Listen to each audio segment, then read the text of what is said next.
Hello all! ఇంట్లో పిల్లల కోసమని ఐస్ క్రీమ్ చేశాను. చాలా క్రీమీగా ఉంది. పిల్లలు కూడా ఎంజాయ్ చేశారు. చాలా simple. Custard powder, whipping cream 2 ఉంటే చాలు. ఇంట్లోనే చాలా ఈజీగా ప్రిపేర్ చేసేసుకోవచ్చు. ఈ సమ్మర్‌లో వంటగదిలో వంట చేయాలంటే చాలా కష్టంగా ఉంటుంది. ఇంకా ఐస్ క్రీమ్ అంటే ఎంత సేపు పడుతుందో అనుకుంటారేమో.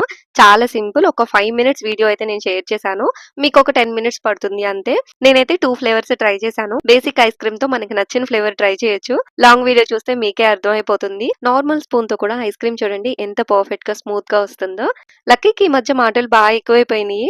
నేనేదో నార్మల్‌గా బయటి వాళ్ళ క్లైమేట్ బానే ఉంది. కొంచెం చల్లగానే ఉంది అన్నా. సో, దానికి తనకేదో చెప్పాననుకోని తను చూడండి ఎలా చెప్తుందో. నేను కాలు ఎక్కపోతా మమ్మీ. ఉమ్, నేను ఆ పొలం ఉంది కదా, ఈ కాలు ఎక్కిపోతా. ఉమ్. నేను పాపి ఎక్కబోతుంది. నీ కాలు అక్క.